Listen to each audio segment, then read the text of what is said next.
Donald Trump has shattered a lot of glass ceilings, a presidency of firsts. He was the first president to be impeached twice. He was the first president to have his home raided by the FBI. And now he's the first president to be indicted. On Tuesday, he'll be hauled in, fingerprinted, and have his mugshot taken.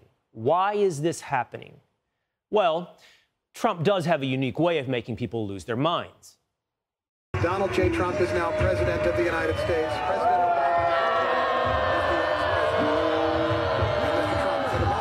But perhaps more importantly, Trump is the first president to take on permanent Washington.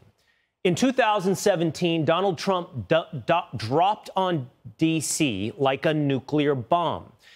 A president was finally challenging the bureaucrats who pulled the levers of our government.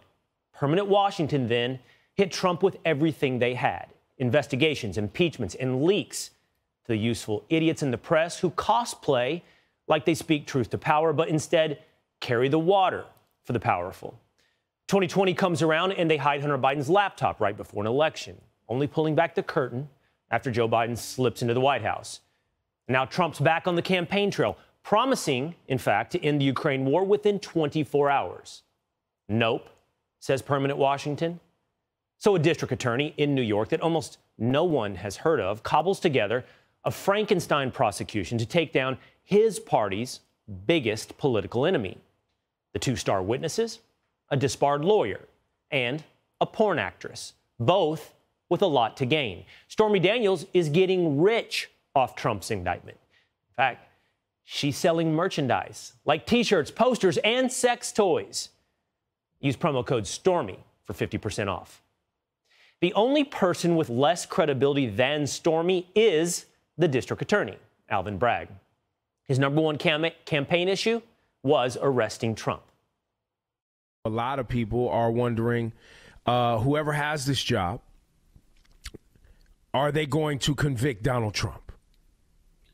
Look, that is the number one issue. I'm the candidate in the race who has the experience with Donald Trump. I was the chief deputy in the attorney general's office. We sued the Trump administration over 100 times. And you believe it should happen?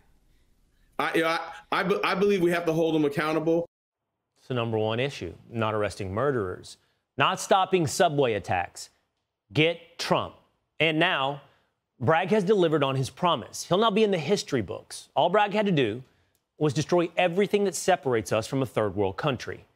But the media says this case is rock solid. No one is above the law. A sign that even someone who was once the most powerful person on the planet is not above the law. No one is above the law. No one should be above the law. That no one is above the law. How do they do that? One hive mind.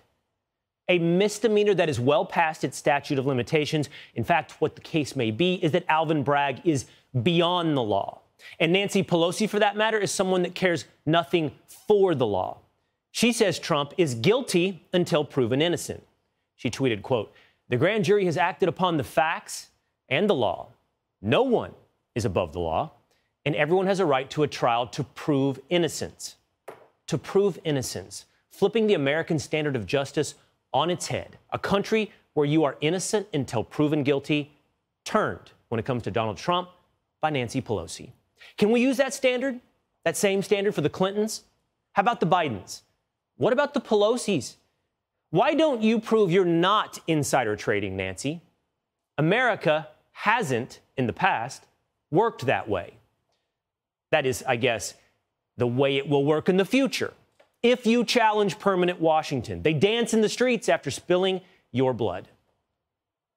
I am not usually here on a Thursday night, but, you know, things happen. Deep breath, everybody. The J in Donald J. Trump now stands for jail. That's right. It's historic and it's funny. It's very, very funny. Stormy Daniels was like, oh, so this is what it feels like to be satisfied. Today, I am feeling a little extra American. I didn't know it would feel this good. Come on! I called it. Did you? We feel good. It really is a celebration of the law. I have such a little juicy nugget. The judge that presided over that case where the Trump family was found guilty is the same judge presiding over Donald Trump's 30 counts. Oh. Read your legal letter. I mean, that smile tells you all you need to know. This isn't about the law. It's about those people and their glee. Former FBI Director James Comey as well, very happy. Why? Comey, of course, kicked off the Russia investigations, and he could never get that to stick. And now he says it's a very, very good day. You see, Bragg has finished what Comey started. Two very different cases, but the same goal. Take down the biggest threat to permanent Washington. Hey, Sean Hannity here. Hey, click here to subscribe to Fox News YouTube page and catch our hottest interviews and most compelling analysis. You will not get it anywhere else.